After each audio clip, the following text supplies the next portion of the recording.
कहानी की शुरुआत में हम एक लड़की क्लोई को देखते हैं जिसको बैंक की तरफ से एक नोटिस मिलता है क्योंकि उन्होंने अपने घर का लोन नहीं भरा था, यानी कि जो पैसे इन्होंने घर बनाने के लिए बैंक से लिए थे वो वापस नहीं किए थे, इसलिए बैंक अब इनके घर को नीलाम करना चाहता था। क्लोई की मॉम पहले ही मर चुकी थी और उसके डैड की भी कुछ दिन पहले एक्सीडेंट की वजह से मौत हो गई थी, मगर बैंक इसके डैड के केस को ये बताकर पैसे नहीं देते कि जानबूझकर उन्होंने खुद अपनी जान ली है, इसलिए वो इनको इंश्योरेंस के पैसे नहीं दे रहे थे। क्लोई की हालत बहुत खराब थी, यहाँ तक कि उसकी कॉलेज की फीस जमा करवाने तक के उसके पास पैसे नहीं थे। वो बैंक में कॉल करके बात करने की कोशिश करती है मगर कोई भी बात सुनने को तैयार नहीं था। अब क्लोई अपने भाई को कॉल करती है और खुद से मिलने का कहती है। दूसरी तरफ हमें क्लोई का भाई और उसका दोस्त रॉस दिखाया जाता है जो पैसों की वजह से बहुत परेशान थे, इसलिए वो एक दुकान में चोरी करने का सोचते हैं। उनके पास एक प्लास्टिक की गन भी थी। अब जब रॉस गाड़ी से उतरकर चोरी करने दुकान के अंदर जा रहा था तो एक आदमी दुकान से निकलकर रॉस पर गन चला देता है जिससे वो वहीं पर गिर गया था। क्लोई का भाई जो गाड़ी में बैठा था वहाँ से डरकर गाड़ी लेकर भाग जाता है। क्लोई का भाई घर आ गया था और अपनी बहन को सारी बात बताता है, कहता है मैं बहुत बड़ी मुश्किल से निकलकर बाहर आया हूँ। क्लोई अपने भाई के जख्मों को ठीक करती है और पूछती है कि आखिर ये सब कुछ कैसे हुआ। वो बताता है तुम्हारे दोस्त रॉस की मौत हो गई है, हम दोनों एक दुकान में चोरी करने गए थे। क्लोई ये बात सुनकर एकदम से हैरान हो गई थी, कहती है व्हाट, रॉस क्या मर गया है वो? उसका भाई कहता है मेरे लिए कुछ भी आसान नहीं था, मैं बहुत बड़ी मुश्किल में फंस चुका हूँ। क्लोई का भाई उसे कहता है मुझे यकीन है तुम सब ठीक कर लोगी। वो कहती है मुझे सोचने दो, गाड़ी कहाँ पर है जिस पर रॉस और तुम चोरी करने गए थे? उसका भाई कहता है मैंने उस गाड़ी को जला दिया है, मुझे सिर्फ एक ही चीज बचा सकती है और वो है रॉस का मोबाइल। उसके फोन में हमने चोरी की सारी प्लानिंग की थी। उधर दूसरी तरफ उस क्राइम सीन पर पुलिस भी आ गई थी, उन्होंने रॉस की लाश को मुर्दा खाने में भिजवा दिया था। इधर क्लोई अपने भाई से कहती है क्या तुमने चोरी की प्लानिंग फोन में की थी? तुम जानते हो तुम्हारी उम्र कितनी है? सिर्फ 25 साल। अगर पुलिस ने उस फोन के जरिए तुम्हें ढूंढ लिया तो क्या होगा? वो तुम्हें पकड़कर ले जाएंगे। अब मुझे कुछ सोचने दो। क्लोई उस फोन को ढूंढने का प्लान बनाती है जो मुर्दा खाने में था क्योंकि पुलिस ने क्राइम सीन से लिए हुए सबूतों को मुर्दा खाने में भिजवा दिया था। क्लोई जो कि एक मेडिकल की स्टूडेंट थी इसीलिए वो पहले ही इन सब चीजों के बारे में जानती थी। वो अपने भाई को बताती है पहले रॉस की लाश को मुर्दा खाने में एक बॉक्स में रख दिया जाएगा और फिर उससे मिलने वाले सबूतों को वो लोग एक जगह पर रख देंगे और सुबह होते ही मेडिकल चेकअप के बाद उसकी लाश और सबूतों को पुलिस को दे दिया जाएगा। हमारे पास सिर्फ यही रात है, हमें कुछ ना कुछ करना होगा। ये दोनों पहले उस मुर्दा खाने की बिल्डिंग में जाने की कोशिश करते हैं मगर नहीं जा पाते। अब तभी क्लोई के भाई को एक लेडी याद आती है जिससे वो पहले नशा लिया करता था, जो एक क्लिनिक में काम करती थी। वो उससे एक ड्रग लेते हैं, एक ऐसा नशा जिसको लेते ही जिस्म ठंडा पड़ जाता है और दिल की धड़कन भी आहिस्ता आहिस्ता चलने लगती है, ऐसा लगता है कि इंसान मर गया हो। क्लोई अब अपने भाई से कहती है मैं इस नशे के इंजेक्शन को अपने जिस्म में लगाऊंगी, थोड़ी देर बाद मेरा जिस्म ठंडा होने लगेगा और दिल की धड़कन कुछ वक्त के लिए बंद हो जाएगी। कुछ देर के बाद तुम पुलिस को कॉल करना, उन्हें कहना कि तुम्हें रोड पर एक लाश मिली है जिसके बाद वो मुझे मुर्दा खाने में भिजवा देंगे मेरे मेडिकल चेकअप के लिए, ये पता कर सके मेरी मौत किस वजह से हुई और फिर मैं वहाँ से सारे सबूत लेकर आराम से घर वापस आ जाऊंगी। ये सब कुछ क्लोई अपने भाई को बचाने के लिए कर रही थी। अब वो खुद को इंजेक्शन लगाती है जिसके बाद उसकी आंख मुर्दा खाने में खुलती है। अब तक जो इन्होंने सोचा था बिल्कुल वैसे ही हो रहा था। अब जब वो होश में आती है तो देखती है उसके जिस्म पर सिर्फ सफेद रंग की एक चादर थी और पाँव पर एक नाम का टैग लगा हुआ था। क्लोई अभी भी उस नशे के असर में थी, खुद को संभाल नहीं पा रही थी। वो देखती है उस रात मुर्दा खाने में और भी लाशों को लाया गया था। वो दरवाजे से झांक कर जब देखती है तो एक आदमी था जो चलकर उसकी तरफ आ रहा था। ये यहाँ पर डॉक्टर था जो लाशों का मेडिकल चेकअप किया करता था जिसका नाम कॉरोनर था और यहाँ पर वो बहुत से गलत काम भी किया करता था। कॉरोनर अब उसी कमरे में आ जाता है जिधर क्लोई थी। वो डरकर दोबारा से अपने बेड पर लेट जाती है और मुंह पर चादर को ले लिया था। क्लोई काफी ज्यादा डरी हुई थी, उसे ये डर था कि कहीं वो पकड़ी ना जाए। अब खैर कॉरोनर वहाँ से एक लाश को स्ट्रेचर पर लिटाकर ले जाता है। क्लोई उसके जाने के बाद कमरे से बाहर निकलती है और हर तरफ देखने लगी थी। एक कमरे में उसे एक लड़की की लाश नजर आती है जो बहुत ज्यादा अजीब हालत में थी। वो उसे देखकर डर गई थी। अब वो वहाँ से ही कपड़े लेती है और उन्हें पहन लेती है। तभी कॉरोनर जो के कमरे से बाहर आ जाता है, उसे बाहर से एक बेल सुनाई दी थी। वो कंट्रोल रूम से ही बाहर के दरवाजे को खोल देता है।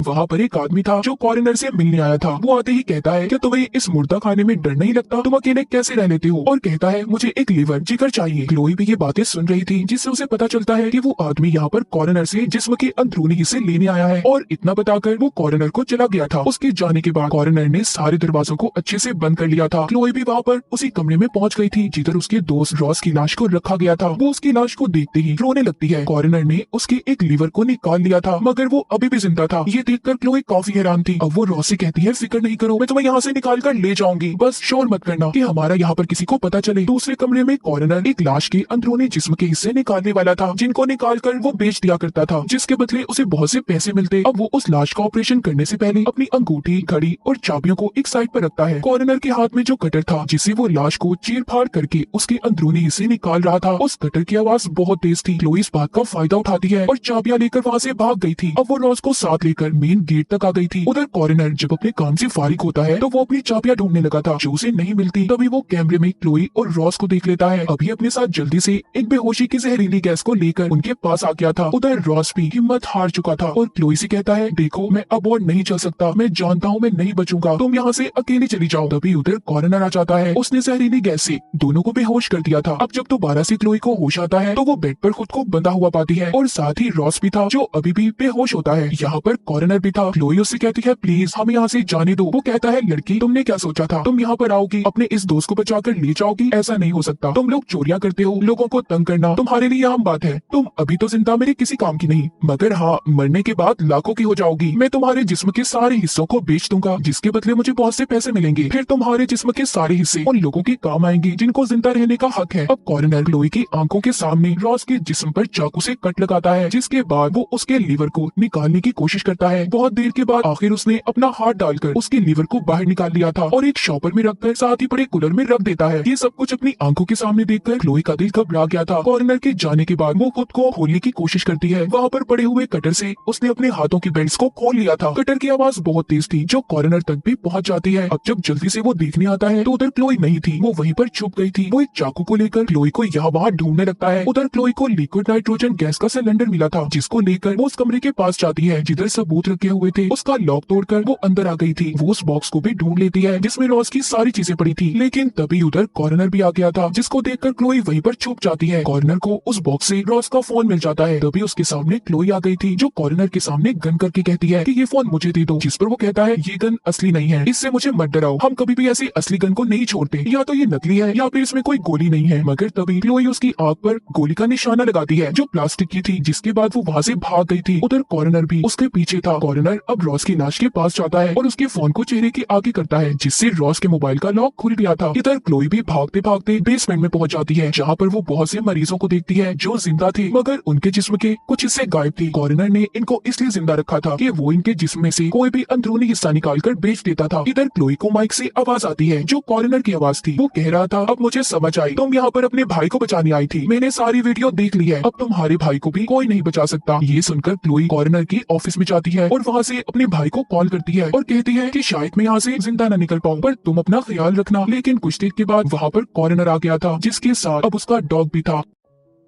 उधर सब बातें सुनकर क्लोई का भाई पुलिस के पास पहुंच गया था। वो एक पुलिस वाले को अपने साथ ले आता है। इधर क्लोई के पीछे कॉर्नर का डॉग था जिसको कॉर्नर ने उसके पीछे लगा दिया था। क्लोई उससे अपनी जान छुड़वाने की कोशिश करती है। वो वहीं पर पड़े हुए रॉस के लीवर को उठाकर एक कमरे में फेंक देती है। डॉग जब उसके पीछे जाता है तो क्लोई ने उस दरवाजे को बंद कर दिया था और कैमरा की मदद से वो स्क्रीन पर ये भी देखती है कि उसका भाई एक पुलिस ऑफिसर के साथ उसे बचाने आया है। अब वो जल्दी से जाकर मेन गेट को खोलती है और ऑफिसर को कॉर्नर के बारे में बताती है। वो कहता है, मैं जानता था, मुझे पहले ही इस आदमी पर शक था कि ये आदमी यहाँ पर गलत काम करता है। इतना कहकर वो क्लोई और उसके भाई को मारने लगता है क्योंकि ऑफिसर भी कॉर्नर के साथ मिला हुआ था। यहाँ पर अब क्लोई वही नकली गन दिखाकर पुलिस ऑफिसर को डराती है। तभी माइक से कॉर्नर की आवाज आई थी जो पुलिस ऑफिसर को बता रहा था कि ये गन नकली है, पर तुम इन दोनों को कुछ मत करना, मुझे ये बिल्कुल जिंदा चाहिए। तभी क्लोई और उसका भाई पीछे के दरवाजे से भाग गए थे। पुलिस ऑफिसर ने इनके पीछे कॉर्नर के डॉग को भी लगा दिया था। क्लोई और उसका भाई बेसमेंट में आकर छुप जाते हैं और गेट को अंदर से बंद कर लिया था। पुलिस ऑफिसर भी वहाँ पर आ गया था जो डॉग को उसके पास खड़ा देखकर समझ आता है कि दोनों इसी बेसमेंट के अंदर है, इसलिए उसने बाहर से उसके दरवाजे को हथकड़ी लगा दी थी। इतने में वहाँ पर वही आदमी आ जाता है जो पहले कॉर्नर को लीवर का बोल कर दिया था। कॉर्नर कहता है, अभी तुम्हारा काम नहीं हुआ, मुझे 1 घंटा लगेगा। तभी वो आदमी वहाँ पर पुलिस की गाड़ी को देखता है। वो समझ चुका था कि इस काम में कॉर्नर का साथ पुलिस भी दे रही है, मगर अचानक से पीछे से आकर पुलिस ऑफिसर ने उसको शूट कर दिया था क्योंकि ऑफिसर नहीं चाहता था कि किसी को भी ये पता चले कि पुलिस भी कॉर्नर के साथ है। उधर क्लोई और उसका भाई बेसमेंट से होते हुए दोबारा से सबूतों वाले कमरे में आ जाते हैं जिधर वो देखते हैं कॉर्नर और पुलिस ऑफिसर ये बातें कर रहे थे कि जिस आदमी को ऑफिसर ने मारा है उसका इल्जाम ये लोग क्लोई और उसके भाई पर डाल देंगे। अब यहाँ पर क्लोई और उसका भाई उस आदमी को उठाकर दोबारा बेसमेंट में ले गए थे जो मरा नहीं था बल्कि बेहोश हुआ था। जहाँ पर जाते हुए कैमरे से कॉर्नर ने इन्हें देख लिया था। ये दोनों बहन भाई उस आदमी को लेकर उस जगह पर आ जाते हैं जिधर बहुत से और मरीजों को कॉर्नर ने रखा हुआ था। तभी उधर ऑफिसर भी आ गया था जो वहाँ पर जहरीली गैस को छोड़ देता है। क्लोई अपने भाई और उस आदमी को मास्क पहना देती है और कहती है, तुम यहाँ से बाहर जाओ, मैं इन लोगों को चकमा देकर जल्दी वापिस आऊंगी। यहाँ पर क्लोई का भाई उस आदमी से कहता है जो अभी भी जिंदा था कि मैं तुम्हारी जान बचाऊंगा, जिसके बदले तुम्हें मुझे पैसे देने होंगे। वो आदमी मान जाता है। अब जब वो उसको लेकर जा रहा था और आगे पुलिस ऑफिसर पर हमला करने वाला था, तभी पीछे से कॉरोनर आकर क्लोई के भाई को बिजली का झटका देकर बेहोश कर देता है। उधर गैस की वजह से क्लोई की हालत भी खराब थी। तभी उसे अपने पास एक ऑक्सीजन सिलेंडर मिलता है, जिसको रखकर वो जोर से उस पर हथौड़ा मारती है, जो सीधा पुलिस ऑफिसर के मुंह पर जाकर लगा था, जिससे उसकी मौत हो गई थी। उस ऑफिसर की मौत से कॉरोनर भी घबरा गया था, इसीलिए अब वहाँ पर जितने भी मरीज थे सबको गोली मार देता है और क्लोई के भाई को खींचकर साथ ले गया था, क्योंकि उसे एक लीवर चाहिए था। वो अब क्लोई के भाई का लीवर निकालने वाला था। कॉरोनर यहाँ पर ये कह रहा था कि मेरे पास सबकी मौत का जवाब है, पर पुलिस ऑफिसर की नहीं। क्लोई भी अपने भाई की जान बचाना चाहती थी, इसीलिए वो उसी कमरे में पहुंच जाती है। वो जाकर देखती है कॉरोनर वहाँ पर नहीं था, वो वहाँ पर छुप गया था। क्लोई छुप आकर अपने भाई को देखती है और उसे होश में लाने की कोशिश करती है, तभी पीछे से आकर कॉरोनर ने उसे पकड़ लिया था। क्लोई अपनी जान बचाने के लिए पास ही पड़े सिलेंडर से उस पर गैस छोड़ देती है, जिससे उसका पूरा चेहरा बर्फ में जम गया था। फिर वो उसी सिलेंडर को उसके मुंह पर देकर मारती है, जिससे उसका आधा चेहरा टूटकर बिखर गया था। अपने साथ इतना सब कुछ होता देखकर कॉरोनर पागल हो गया था और एक बड़ा सा चाकू लेकर क्लोई को मारने लगता है। लेकिन तभी वहाँ पर वही आदमी आ जाता है जिसको क्लोई और उसके भाई ने बचाया था, और कॉरोनर को एक ही चाकू मारकर उसका काम तमाम कर देता है। ये तीनों बच गए थे। यहाँ पर क्लोई का भाई उस आदमी से कहता है मैंने तुम्हारी जान बचाई, लाओ वो पैसे दो जिसका तुमने मुझसे वादा किया था। वो आदमी कहता है जान तो मैंने तुम्हारी बचाई है, अगर तुम्हें पैसे चाहिए तो तुम्हें मुझे एक लीवर देना होगा। अब इन दोनों बहन भाइयों को पैसों की भी जरूरत थी, इसी वजह से अब क्लोई इसको कॉरोनर का लीवर निकाल कर दे देती है। कॉरोनर के डॉग को उन्होंने बिल्डिंग में ही बंद कर दिया था, जिसके बाद तीनों वहाँ से बाहर निकल जाती हैं। उस आदमी ने इनके अकाउंट में पैसे भी भेज दिए थे। क्लोई उस आदमी से कहती है तुम्हें डॉक्टर की जरूरत है। वो कहता है हाँ वहीं पर जा रहा हूँ, तुम चाहो तो तुम्हें लिफ्ट दे सकता हूँ। फिर ये दोनों बहन भाई उसकी गाड़ी में बैठकर सही सलामत यहाँ से बाहर निकल गए थे। अब अंदर बिल्डिंग में कोई भी जिंदा नहीं बचा था, कॉरोनर के डॉग के अलावा। उसका डॉग ही उसकी लाश को खा रहा था। क्लोई ने बहादुरी दिखाकर अपने भाई को बचा लिया था, पर दोस्त को ना बचा पाई। और इसी के साथ इस मूवी की कहानी यहीं पर खत्म हो जाती है।